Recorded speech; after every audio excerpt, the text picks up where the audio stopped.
Tudo aconteceu no verão de 2018, quando eu e minha melhor amiga, Clara, decidimos passar um fim de semana em uma chácara isolada no interior de Minas Gerais. Clara tinha herdado o lugar de um tio-avô que havia falecido anos antes, mas nunca tinha realmente explorado o terreno. Era uma oportunidade perfeita para sair da rotina da cidade e relaxar. Chegamos no final da tarde de sexta-feira. A casa era simples, mas acolhedora, cercada por mata densa e com uma pequena trilha que levava a um riacho. Passamos o primeiro dia organizando nossas coisas, explorando o quintal e planejando fazer uma trilha no dia seguinte. A única coisa que nos incomodava era a falta de sinal no celular, mas decidimos encarar isso como parte da aventura. Na primeira noite, acordamos com um som estranho vindo da mata. Era como se algo estivesse arrastando galhos pelo chão, acompanhado por um leve murmúrio. Clara tentou me tranquilizar, dizendo que provavelmente era algum animal, mas o som parecia muito humano para ser ignorado. Acabamos voltando a dormir, mas com os ouvidos atentos. No dia seguinte, resolvemos seguir a trilha até o riacho. A caminhada foi tranquila, mas percebemos marcas estranhas no caminho, como pegadas descalças, mas grandes demais para serem de uma pessoa comum. Tentamos não pensar muito nisso, mas o incômodo era inevitável. Ao anoitecer, Clara sugeriu que fizéssemos uma fogueira no quintal. Enquanto conversávamos, ouvimos novamente o som de galhos sendo arrastados, dessa vez mais perto. Peguei uma lanterna e iluminei a mata, mas não vimos nada. Mesmo assim, a sensação de estarmos sendo observadas era inegável. Decidimos entrar na casa e trancar as portas.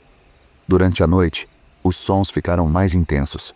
Agora, parecia que algo estava caminhando ao redor da casa, parando ocasionalmente perto das janelas. De repente, ouvimos uma batida forte na porta da frente. Clara, tremendo, insistiu que não abríssemos. Ficamos paralisadas, esperando que o barulho cessasse. Depois de alguns minutos de silêncio, ouvimos um papel sendo empurrado por debaixo da porta. Era uma folha de caderno velha, com uma mensagem escrita à mão. Vocês não deviam estar aqui. Passamos o resto da noite acordadas, segurando facas da cozinha como única forma de nos defender. Quando o sol finalmente nasceu, pegamos nossas coisas e saímos o mais rápido que podíamos. Ao olhar para trás, enquanto dirigíamos pela estrada de terra, vimos uma figura parada na entrada da mata, observando nosso carro. Era alta, magra e parecia estar segurando algo nas mãos, mas a distância não nos permitiu identificar o que era. Nunca mais voltamos àquela chácara, e Clara decidiu vendê-la pouco tempo depois. Até hoje, não sabemos quem ou o que estava lá naquela noite, mas uma coisa é certa: não era um lugar onde deveríamos estar.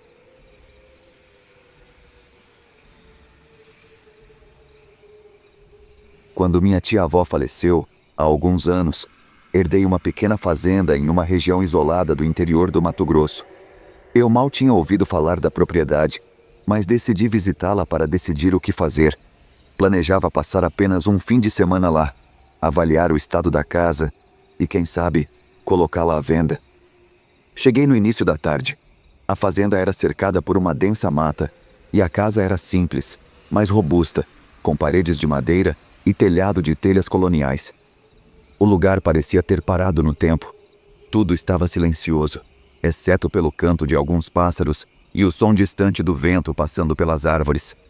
Enquanto explorava a casa, encontrei um caderno antigo no quarto que provavelmente era da minha tia-avó. As páginas estavam amareladas, mas o texto era legível.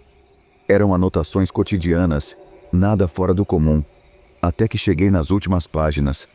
Ali, ela descrevia sons estranhos vindos da mata durante a noite. Sussurros, passos e algo que ela chamava de o silêncio errado. Ela escrevia que, em certas noites, o silêncio ficava tão profundo que até os grilos paravam de cantar, e era quando ela sabia que eles estavam perto. Não explicava quem eram eles. Fiquei intrigado, mas imaginei que fosse fruto da solidão ou de alguma superstição da época. Passei o resto do dia arrumando a casa e, ao anoitecer, preparei algo para comer. Quando a escuridão caiu de vez, percebi o quão isolado o lugar era. Não havia sinal de celular, e as únicas luzes vinham da minha lanterna e da fogueira que fiz do lado de fora. Por volta das 11 da noite, comecei a ouvir algo vindo da mata.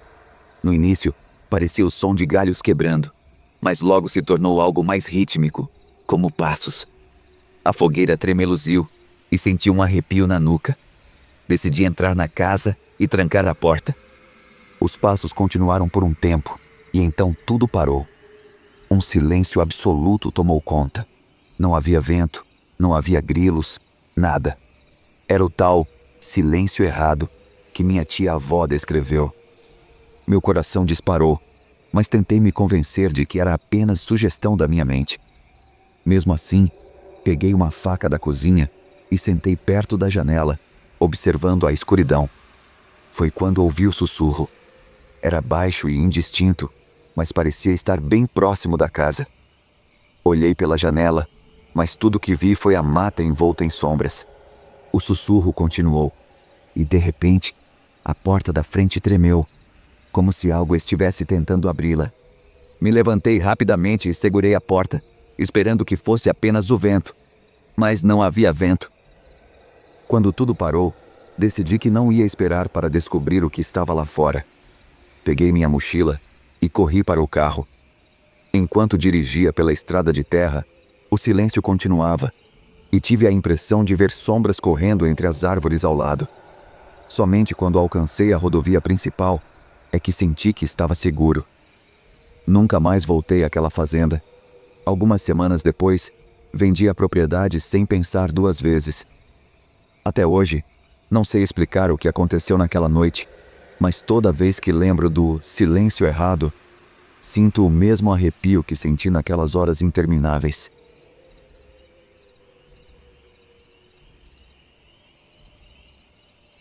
Eu moro no interior do Paraná, em uma cidade pequena cercada por plantações de soja e estradas de terra. É o tipo de lugar onde as pessoas conhecem todo mundo, e as histórias de assombração passam de geração em geração, como lendas para assustar os mais jovens.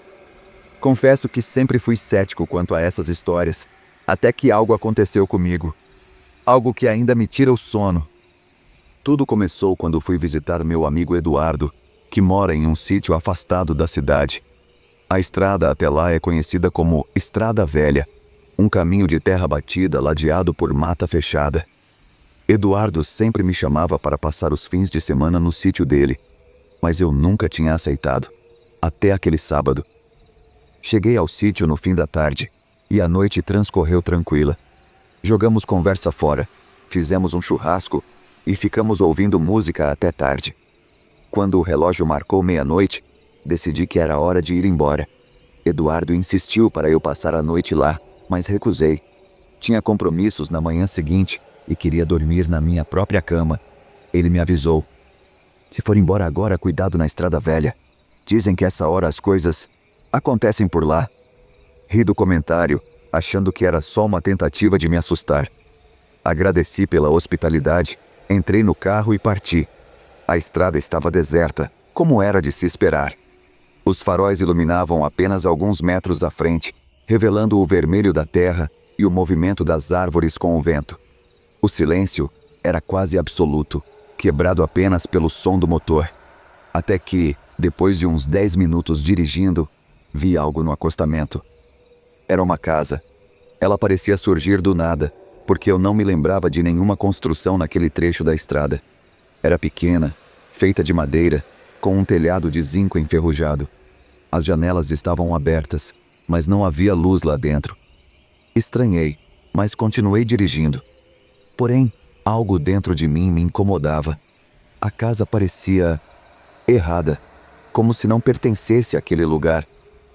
Foi então que vi uma figura na porta da casa. Uma mulher. Ela estava parada ali, vestindo algo que parecia um vestido branco, mas não consegui distinguir muitos detalhes. Diminuí a velocidade, pensando em perguntar se ela precisava de ajuda, mas, ao me aproximar, ela deu 2 passos para trás, desaparecendo na escuridão da casa. O impulso de parar o carro foi forte, mas algo me dizia para continuar. Eu acelerei. Por alguns minutos, Tentei convencer a mim mesmo de que era só alguém morando ali. Talvez uma senhora reclusa, alguém que evitava contato com outras pessoas. Mas quanto mais eu pensava, menos sentido fazia. Por que alguém moraria sozinho naquela estrada deserta, sem nenhuma outra casa por perto? Mais adiante, senti um arrepio subir pela espinha quando percebi que o caminho parecia diferente. As árvores estavam mais próximas da estrada, como se estivessem fechando o caminho. O farol do carro parecia mais fraco, iluminando menos do que deveria.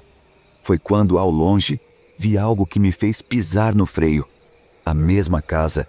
Era idêntica à que eu tinha acabado de passar. Mesma estrutura de madeira, mesmo telhado enferrujado, mesmas janelas abertas. Meu coração começou a disparar. Eu tinha certeza de que não tinha feito nenhuma curva ou voltado pelo mesmo caminho. Como ela poderia estar ali novamente? Dessa vez, havia algo diferente. A mulher estava novamente na porta, mas agora ela segurava algo nas mãos. Um objeto que parecia uma vela. A chama tremulava, iluminando parte de seu rosto. E mesmo de longe, pude ver que ela não estava olhando para mim, mas para o céu. Não consegui me mover. O motor do carro estava ligado, mas parecia que meus pés estavam colados ao chão. Então, ela levantou a mão, apontando para a estrada à minha frente. Quase instintivamente acelerei, passando pela casa e pela mulher. Quando olhei pelo retrovisor, ela ainda estava lá, imóvel, com o braço estendido. Não tive coragem de olhar por muito tempo. O caminho depois disso foi ainda mais estranho. As árvores pareciam ainda mais fechadas, e o farol do carro piscava ocasionalmente, como se fosse apagar. Eu só queria chegar em casa o mais rápido possível, mas de repente senti um cheiro estranho, algo entre queimado e podre. Olhei para o banco do passageiro, esperando encontrar algo que tivesse caído, mas tudo estava em ordem. Foi quando vi pelo canto do olho algo no banco de trás. Virei a cabeça devagar e juro que vi um vulto. Era como se alguém estivesse sentado ali, mas quando olhei diretamente, não havia nada. O cheiro desapareceu, mas minha respiração estava pesada. Finalmente, avistei a entrada da cidade e senti um alívio imediato. Quando cheguei em casa, tranquei a porta e fui direto para o chuveiro. A água quente ajudou a acalmar meus nervos, mas não conseguia parar de pensar na mulher e na casa. Na manhã seguinte, contei tudo para Eduardo. Ele me ouviu com atenção e, quando terminei, disse algo que me deixou arrepiado. Essa casa, algumas pessoas dizem que já viram ela também. Ela aparece e desaparece na estrada velha, mas ninguém sabe o que acontece se você parar e entrar. Desde então, nunca mais passei por aquela estrada à noite. Algumas vezes, perguntei a outros moradores se já tinham visto algo parecido. Muitos riam, achando que era apenas mais uma história para assustar os desavisados. Mas outros apenas balançavam a cabeça, sérios, como se soubessem exatamente do que eu estava falando. Até hoje, fico me perguntando, e se eu tivesse parado? O que eu teria encontrado naquela casa? E mais importante, quem ou o que era aquela mulher?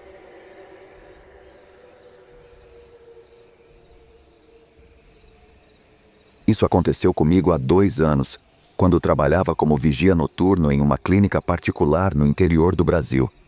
A clínica era pequena, com apenas 2 andares, e ficava em uma área tranquila da cidade, cercada por algumas casas e terrenos vazios.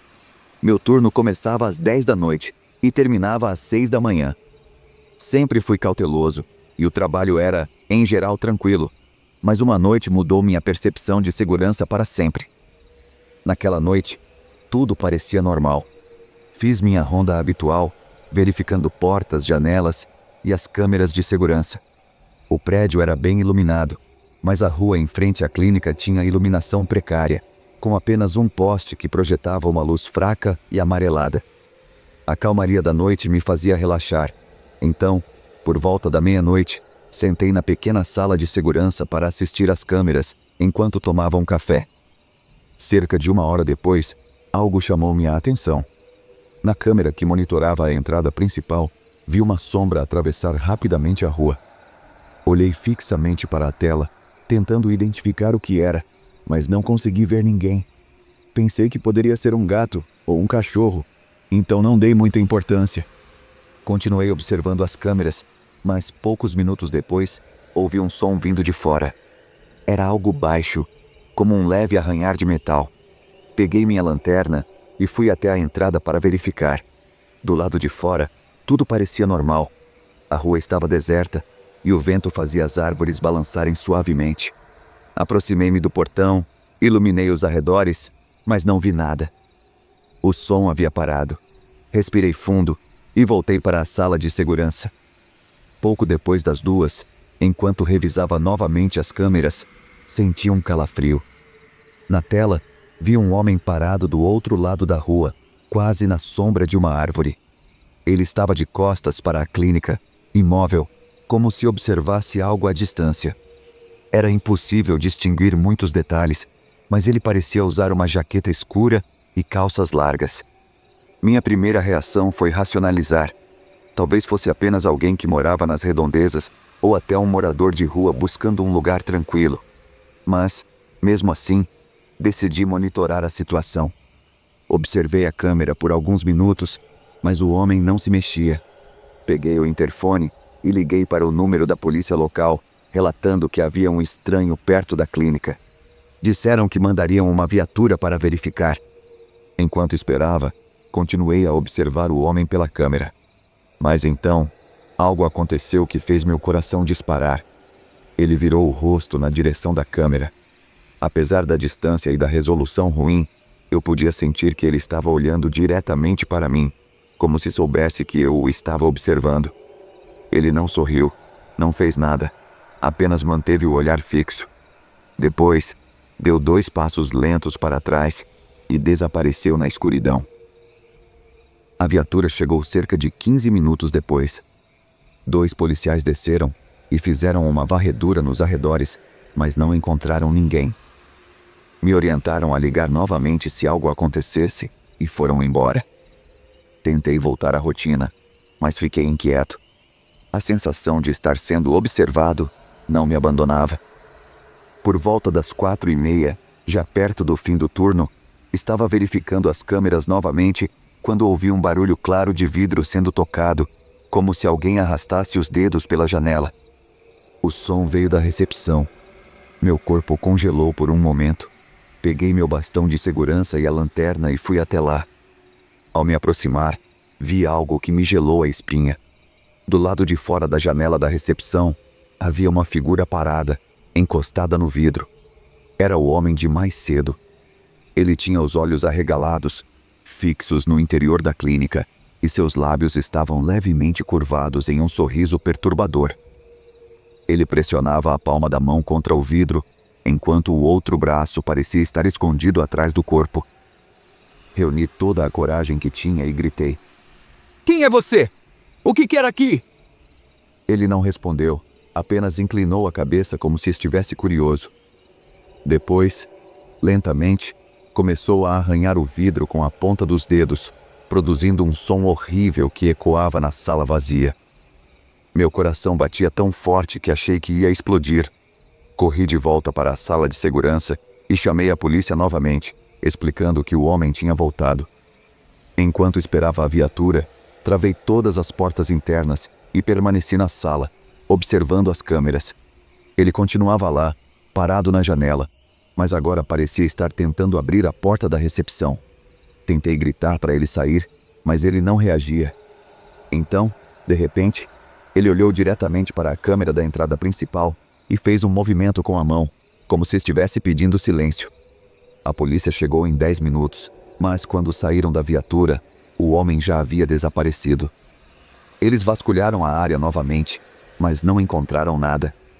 Dessa vez, anotaram meu relato com mais seriedade e me aconselharam a registrar um boletim de ocorrência no dia seguinte. Terminei o turno nervoso, incapaz de esquecer aquele rosto ou aquele gesto.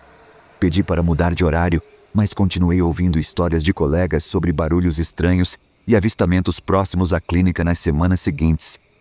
Nunca mais vi o homem da janela, mas até hoje, ao caminhar por ruas escuras, sinto que ele ainda está por perto, me observando de algum lugar.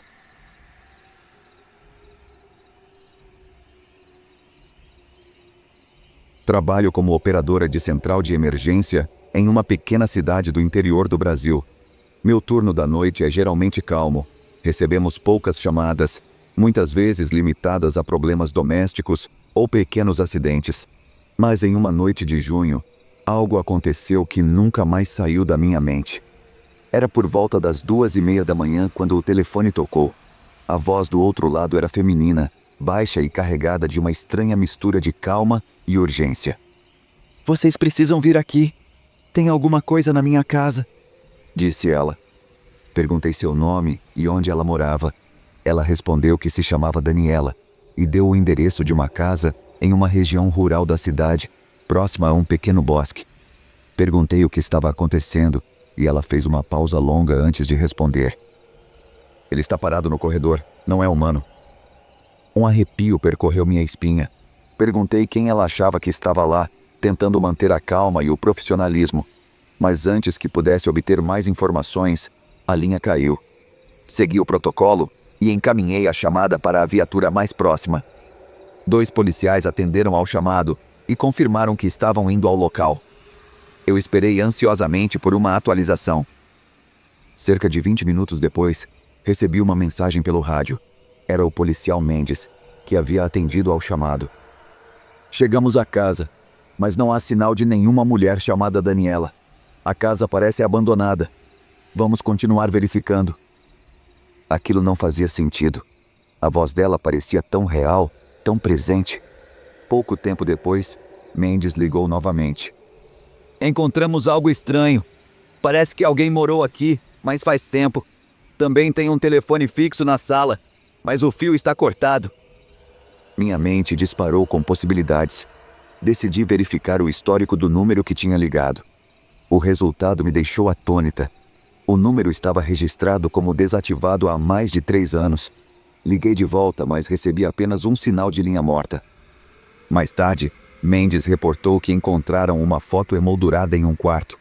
A foto mostrava uma mulher e uma criança pequena. Atrás da moldura, havia uma mensagem escrita à mão.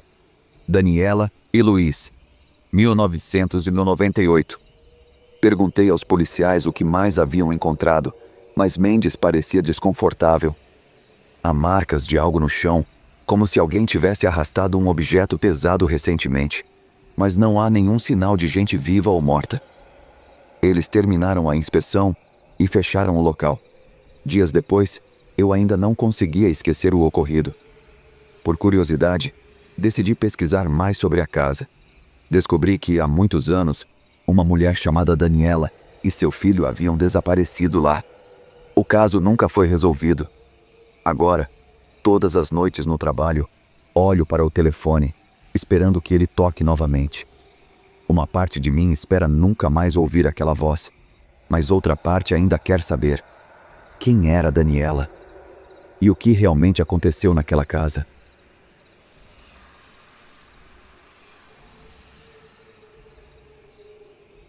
Estávamos observando o tempo o dia todo, vindo lentamente do sul, e sabíamos pela cor que seria uma grande tempestade.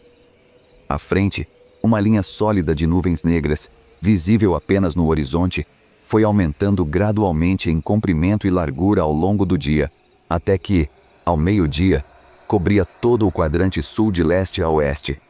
No início, o ar estava quente e abafado, um típico dia de verão em Nichols, uma pequena comunidade agrícola no leste de Iowa, perfeito para um fim de semana com cerveja, churrasco, erva e frisbee. Mas, de repente, ficou extremamente quente e seco, algo incomum por causa da proximidade da cidade com os rios Wapsipinicon, Cedar e Mississippi. A festa naquele fim de semana foi na fazenda dos Hazen, cerca de 5 quilômetros ao sul da propriedade de Mary e Craig, no que restava da fazenda de 4.000 hectares do avô Nichols. Chris e seu irmão mais novo, Craig, cuidavam dos últimos 400 hectares. Milho, soja, trigo e alfafa. Eles também criavam animais, galinhas, gansos, patos, porcos e gado. Ao meio-dia, todos já estavam lá. Meu irmão Rick veio de Des Moines. Danny, Denzel Hazen e sua namorada Kathy moravam lá. Kevin Chown e sua namorada Karen tinham a casa de Kevin em Nichols. Os irmãos Mills, Mike e Tim, tinham a casa dos pais também em Nichols. Dan Fridley, o melhor terceira base que eu conhecia, ainda morava com os pais na periferia da cidade. Craig e minha irmã Mary, Nee-Man, moravam na fazenda de Mary e Craig, cerca de 5 quilômetros ao norte. Chris Meacham e sua esposa Dee moravam em um trailer perto dali. Tom Crowley e minha irmã mais velha Karen vieram de Lone Tree, 11 quilômetros a oeste de Nichols. Meu irmão Bob, minha cunhada Anita e meus sobrinhos Bob e Amy vieram de West Liberty, Iowa, cerca de 50 quilômetros ao norte. E uma mistura de moradores locais que todos conheciam e eram sempre bem-vindos, porque, como nós, estavam prontos para ajudar e se divertir, jogar vôlei e frisbee, beber cerveja de barril, licor e fumar um pouco de erva caseira, além de saborear carne de porco assada no buraco, dos porcos selvagens que os irmãos Mills tinham caçado e abatido em uma das ilhas estuário ao longo do rio Mississippi na semana anterior. Os porcos eram selvagens, perigosos e muito bravos. Eles pegaram 2 porcos de 2 anos. Danny me chamou para acompanhá-lo até o topo do moinho de vento que ficava no meio da propriedade. Os degraus da escada eram soldados e a plataforma era relativamente estável. Então cada um subiu os 8 metros até o topo para obter uma visão panorâmica da tempestade que se aproximava. Já havíamos visto muitas frentes antes, mas o que tornava essa diferente era a cor. Era completamente preta, sem detalhes, sem tons de cinza mais claros misturados, apenas um preto sólido. Era estranho.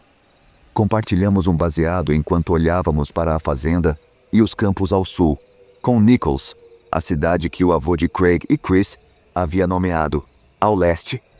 E, ao norte e oeste, nada além de milhares de hectares de terras agrícolas. No meio do verão, no leste de Iowa, o milho tinha 1,80 de altura. As flores de soja estavam cheias de abelhas selvagens. O trigo ondulava como ondas em uma corrente oceânica. E a alfafa exalava um cheiro doce, como o de grama de carvalho em um dia quente de verão. Tudo estava no auge, e a brisa fértil tornava tudo intensamente exótico. Conforme a frente se aproximava, notei que as brisas haviam parado. Quase não havia cheiro, nem insetos. Até mesmo os bandos de estorninhos e andorinhas que geralmente apareciam antes do pôr do sol não estavam à vista. Era como se tudo estivesse em um estado de animação suspensa, esperando. Mas esperando o quê? Descendo pela escada, um atrás do outro, tiramos nossas luvas de couro enferrujadas e enchemos 2 copos plásticos de 500 ml. Bebemos como se fosse água e enchemos mais 2. Mike estava passando cigarros. Em segundos, estávamos todos no 7º céu. A solução para a paz mundial, Tim brindou. Kevin, com aquele sorriso ilegal e que tinha acabado de comprar uma Ford F-150 nova, começou a falar sobre começar um negócio de transporte. Sabe, quando você pensa bem, sempre há algo para transportar. Transportar sua bunda para o trabalho? Alguém interrompeu. E depois transportar sua bunda de volta para casa. Outra pessoa completou. Kevin, sem querer ficar para trás, disse: eu chamaria de Transportes Kevin. Que original, Tim disse. E vou fazer uns cartões de visita que dizem: Transporte Kevin. É só chamar que a gente carrega. Todo mundo riu disso. Por volta das 4 da tarde, ficou tão quente que Danny ligou os sprinklers ao redor do quintal e jogamos uma partida desafiadora de vôlei na água. Foi como se fôssemos crianças pequenas brincando nos aspersores de novo. Foi uma diversão e tanto. Claro que Bob e Amy participaram. Só paramos quando a lama ficou tão escorregadia que mal conseguíamos jogar. Olhei para cima, de uma jogada que me fez deslizar até o outro lado da rede do time adversário. Fiquei agachado lá, ofegante, rindo, coberto de lama, e consegui apenas perceber pelo canto do olho a tempestade anormalmente negra. Ela havia se aproximado silenciosamente de nós e do sol poente no sudoeste. Cancelando qualquer outra atividade no quintal, decidimos mover tudo para dentro, ou pelo menos para a varanda ao redor da casa. onde a única coisa com que teríamos que lidar seriam as abelhas selvagens que tinham invadido todo o lado norte e oeste da fazenda. Os favos de mel, acumulados ao longo de décadas, acabaram por ter que ser removidos, junto com a rainha. Afinal, após todas essas dinastias de construção de colmeias, os lados norte e oeste da casa desabaram sob seu próprio peso cerca de 1 ano depois, deixando apenas as vigas e suportes à mostra, parecendo algo semelhante às cidades bombardeadas de Hamburgo e Dresden após a Segunda Guerra Mundial. Todos nós, junto com muitos moradores de Nichols, acabamos ajudando a reconstruir os lados norte e oeste da casa, incluindo parte da varanda podre e o corrimão. Confesso que senti falta do zumbido das abelhas selvagens do outro lado da parede. Por volta da meia-noite, a maioria dos locais já havia ido embora, e o restante de nós estava descansando em trailers, barracas, camas, redes ou nos sofás e cadeiras espalhados pela casa de Danny. Os mais resistentes estavam do lado de fora, se revezando para olhar através de binóculos ou telescópios que alguns haviam trazido, assistindo ao fenômeno meteorológico mais estranho que já tínhamos visto. No início, havia relâmpagos, mas nenhum trovão audível. Parecia aquele tipo de relâmpago de calor, mas em cores diferentes. Havia branco, azul, rosa, verde e amarelo, tudo piscando intermitentemente e ao mesmo tempo. Vimos a tempestade lentamente engolir a área ao redor da casa, deixando um buraco, como o olho de um furacão, diretamente acima de nós. Por um momento, parecia que teríamos um encontro próximo com uma nave-mãe. Nesse buraco, o céu estava completamente limpo. Era possível até ver as estrelas. Todo o resto estava completamente escuro. Até as luzes da fazenda e da área ao redor pareciam enfraquecidas e subjugadas. Então, o vento chegou, acompanhado do trovão. Enquanto corríamos para a casa e a varanda, lembro-me de olhar para trás uma última vez para o buraco nas nuvens antes de ele se fechar. Depois disso, era como estar em um quarto sem nenhuma luz. As pessoas começaram a entrar rapidamente e os que ainda estavam desmaiados foram puxados para dentro. Foi como uma onda gigante, mas de vento em vez de água, embora a chuva caísse como uma cachoeira e os relâmpagos piscassem como holofotes, nos cegando temporariamente enquanto tentávamos encontrar a maçaneta para abrir a porta. O primeiro raio deixou um tom esverdeado difuso na área ao redor e queimou os fusíveis. Com as janelas ainda abertas, o interior parecia que tudo tinha sido varrido por um túnel de vento. Os relâmpagos multicoloridos agiam como um estroboscópio, congelando imagens de rostos cheios de medo, choque e horror na minha retina. E o trovão parecia um bombardeio de artilharia a curta distância. O barulho era tão intenso que podia ser sentido nos dentes e no maxilar, sacudindo o chão e causando dores de cabeça. Quando finalmente conseguimos fechar as janelas, trancar tudo e verificar se todos estavam bem, estávamos encharcados. Não apenas pela chuva, mas também pelo suor. Olhando para os rostos das pessoas, percebi que, de alguma forma, parecíamos já ter passado por aquilo antes. Lentamente, as expressões de preocupação e tensão deram lugar a sorrisos. Iríamos ficar bem, os rostos diziam. Meu lugar favorito, uma poltrona na esquina sudoeste da sala de estar, onde assistia aos episódios de Os Batutinhas com Danny e Kathy, estava milagrosamente desocupado. Estava prestes a sentar-me quando lembrei que não via meu irmão Rick há algum tempo e decidi procurá-lo. Mal tinha dado 3 passos pela sala quando o relâmpago mais alto de todos atingiu o lado de fora da janela. Ele saltou da tomada atrás da cadeira, atravessando a sala até a tomada do outro lado, queimando um buraco nas costas da cadeira e no televisor. Era um raio sólido, azul, que iluminou o rosto de todos por um segundo inteiro. Mike, Danny, meu irmão Rick, Tim e Kathy vieram até mim, perguntando se eu estava bem, sorrindo, me abraçando e dizendo: "Rapaz, sua sorte não poderia ter sido melhor." Demorei um tempo para processar e entender o quão sortudo ou abençoado eu fui. Outros incidentes aconteceram naquela casa de fazenda ao longo dos anos, mas essa é outra história. Depois disso, a tempestade continuou rondando a fazenda por mais 1 hora antes de seguir para o norte. Na manhã seguinte, cerca de 2 horas depois, o sol estava brilhando e eu conseguia distinguir a nuvem negra desaparecendo no horizonte ao norte. Levantei-me com Denzel e juntos examinamos o quintal e a área ao redor, observando o estrago, surpresos que o celeiro e os outros edifícios não tinham sofrido muitos danos. Até o moinho de vento continuava intacto. A rede de vôlei e os postes, no entanto, estavam destruídos. Alguns móveis deixados do lado de fora estavam encharcados.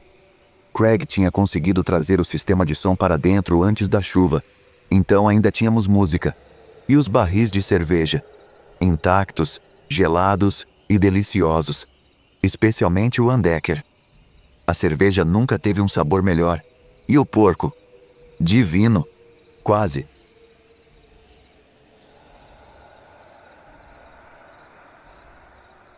Eu costumava entregar pacotes pelos correios para uma empresa no sul. Muitas das rotas diárias eram em colinas e áreas arborizadas. No ano passado, eu tive uma rota bem no interior do campo. Já estava acostumado com estradas secundárias e o ambiente rural nesse trabalho. Havia algumas casas em que a entrada era extremamente íngreme ou algo do tipo. Mas, na maior parte do tempo, as pessoas sempre eram muito amigáveis. Gente simples do interior. Um dia, tive uma entrega em uma longa estrada de cascalho. Havia apenas algumas casas no caminho até o endereço da entrega. Até aí, tudo normal. Muitas dessas estradas são assim por lá. Cheguei ao destino. Não havia caixa de correio, nem entrada, nem cascalho. Apenas dava para distinguir um pouco de um caminho que foi formado por carros indo até a casa. Mas, sério, um pouco mesmo. A entrada tinha uns 250 metros de extensão, com a casa no final. Fiquei meio desconfiado porque estava no meio do mato e o terreno era super imprevisível. Nunca se sabe quando pode surgir uma encosta ou buraco. Eu estava dirigindo um caminhão de entrega enorme. Então, se uma roda escorregasse, o caminhão inteiro poderia tombar. Eu estava dirigindo literalmente a menos de 1 km por hora.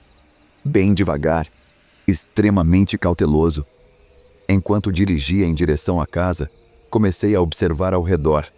Passei por um caminhão velho e enferrujado, parcialmente enterrado no chão, como se a terra tivesse começado a engoli-lo.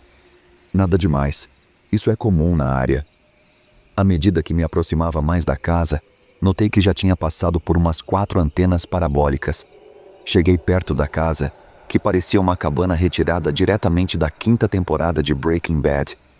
Era um barraco. Estacionei e comecei a observar os arredores. Depois de 1 minuto, pensei: ok, vou apenas entregar e ir embora. Andei até a porta da frente da cabana, que tinha uma grande janela de vidro. Não era moderna. Pense numa janela antiga, de uma cabana construída nos anos 50 sem reformas. Coloquei o pacote pequeno na frente da porta e, ao olhar rapidamente para dentro da casa, notei que a sala principal, que presumi ser a sala de estar, estava completamente vazia. A única coisa na sala eram 2 cadeiras dobráveis de metal, ambas desdobradas e voltadas para um canto da sala, onde não havia absolutamente nada. Enquanto fazia meu trabalho, continuei dando olhadas rápidas para dentro. Pelo que vi, não havia nada naquela casa. Nada. Era apenas uma estrutura vazia. Talvez a cozinha tivesse aparelhos antigos, mas não prestei muita atenção nessa parte. Meu instinto gritou: isso não está certo. Então me virei e comecei a voltar para o caminhão, que estava a uns 10 metros de distância. Tirei o capuz e o boné para ter uma visão periférica completa ao meu redor. Comecei a procurar pela casa mais próxima. Vi uma construção um pouco acima de uma colina, mas parecia estar no mesmo terreno da cabana. Talvez fosse paranoia, mas enquanto voltava para o caminhão, senti uma presença. Era como se algo estivesse grudado em mim, ficando mais pesado a cada passo. Entrei no caminhão, tranquei as portas e chequei o compartimento de carga para me certificar de que ninguém estava lá. Droga, a entrada. Comecei a dar ré por todo o caminho, verificando meus arredores constantemente. Quando finalmente cheguei de volta à estrada, a cerca de 12 metros da entrada da propriedade, vi um saco de lixo no meio da rua. Ele estava um pouco aberto. Diminui a velocidade e percebi que parecia ter algo como um suéter feminino dentro. Foi então que pensei: isso era uma sala de tortura? Será que alguém, ou várias pessoas, estavam sendo mantidas reféns ali? Algo estava muito errado. Imediatamente liguei para um amigo e contei o que aconteceu. Ele sugeriu que eu voltasse e tirasse algumas fotos. Concordei.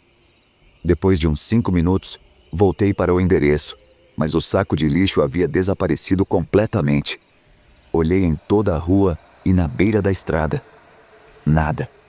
E então, comecei a pensar: nunca sei o que estou entregando ou para quem estou entregando. Quando comecei nesse trabalho, lembro de pensar o quão louco seria se alguém estivesse mantendo pessoas reféns em casa, torturando-as e encomendando comida e suprimentos online porque tinha medo de sair e deixá-las sozinhas. Foi só nisso que consegui pensar enquanto eu entregava aquele pacote.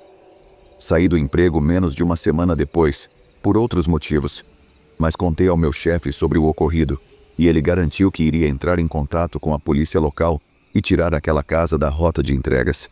Nunca recebi retorno sobre isso. Sei que, se a polícia tivesse ido lá e encontrado algo ou alguém, eles me chamariam para contar o que vi. Então, suponho que foram verificar e não encontraram nada. Mas, ao mesmo tempo, me pergunto sobre o saco de lixo que desapareceu imediatamente depois que saí.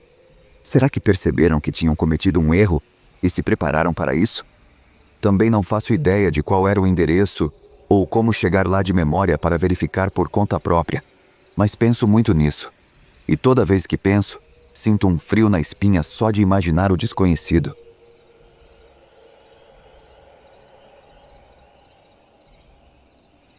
Na época, eu era uma mulher de 20 anos e tinha acabado de me mudar sozinha para uma pequena cidade no interior do estado de Nova York. Eu tinha crescido em outra cidade, um pouco maior, a cerca de 100 quilômetros de distância, e queria um novo começo. Adoro acampar e frequentemente ia para os Adirondacks, mas naquela época ainda não tinha feito amigos para acampar comigo, então não ia entrar na floresta de verdade sozinha. Perto de onde eu morava, encontrei uma área onde as linhas de energia elétrica cortavam um trecho de floresta. As linhas de energia eram perpendiculares à estrada. Era perto de uma casa, mas longe o suficiente à direita dela para que eu achasse que as pessoas não se importariam se eu caminhasse pela trilha que as linhas de energia formam. Não sei como é em outros países, mas nos Estados Unidos, elas mantêm as áreas sob as linhas de energia limpas para facilitar a manutenção. Então, eu subi pela trilha, percebendo que a floresta era bem densa, e consegui me afastar o suficiente da casa que avistei na estrada para que ninguém pensasse que eu estava tentando invadir ou algo assim. Bingo! Tive uma ideia. Eu poderia acampar ali. Era isolado o suficiente para dar a sensação de floresta real, mas perto o suficiente da estrada para que eu não corresse risco de encontrar animais selvagens ou algo do tipo. Legal, ótimo. Então, eu fui. Montei acampamento em uma clareira que encontrei subindo a colina, seguindo as linhas de energia, e depois virei à esquerda em algo que parecia uma trilha de cervos. Há cervos por toda parte em Nova York. Cheguei a uma clareira bem agradável, plana e com grama.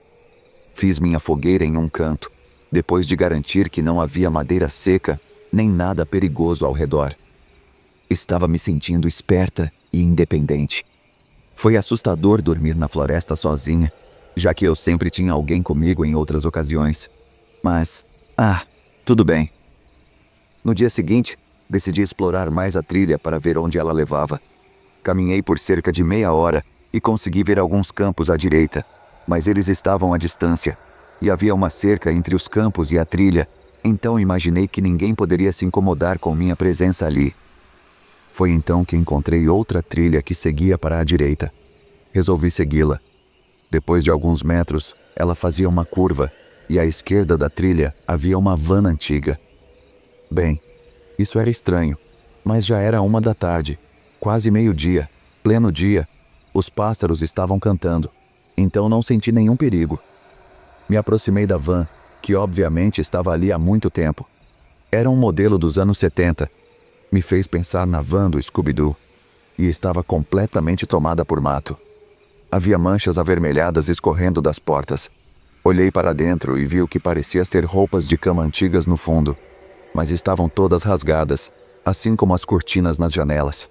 As roupas espalhadas pareciam ser dos anos 70 ou início dos 80. Ainda assim, não senti sinais de perigo. Dei risada das roupas horríveis daquela época e continuei andando pela trilha por um curto período, até contornar a curva. Eu parei de repente. Finalmente, meu instinto de sobrevivência, ou seja lá o que for, acordou e começou a gritar no volume máximo. Mais à frente, havia uma boneca bizarra pendurada em uma árvore, pelo pescoço, amarrada com uma corda, não apenas presa nos galhos. À esquerda, havia uma garagem velha, tomada pelo mato. À direita dela, porém, havia uma enorme estrutura parecida com uma gaiola, facilmente grande o suficiente para caber um homem adulto. Parecia ser feita de tubos e outros objetos metálicos longos, meio que soldados juntos. Alguns na vertical, outros na horizontal, formando quadrados pequenos demais para eu enfiar a cabeça. Não que eu tentasse. A gaiola tinha 4 lados e um teto. Também havia outras bonecas assustadoras penduradas nela. E assim como a van, havia manchas avermelhadas escorrendo pelas laterais. Mais ao fundo, dava para ver uma casa velha e deteriorada. Apavorada, virei as costas e corri. Eu não sou uma pessoa que corre. Sou meio gordinha, fumava há 6 anos naquela época e não corro. Mas naquele dia, eu corri. Não lembro da corrida, só de chegar no meu acampamento, pegar minha barraca de uma vez só, enquanto passava correndo. Felizmente eu tinha guardado minhas coisas dentro dela. Arrancá-la do chão e continuar correndo. Deixei meu cooler e minha comida para trás. Nunca voltei para buscar. Perdi as estacas da barraca em algum lugar no caminho e tive que consertar os rasgos dela depois. Desci a colina, ainda me surpreendo por não ter quebrado o pescoço. Entrei no carro e acelerei para casa.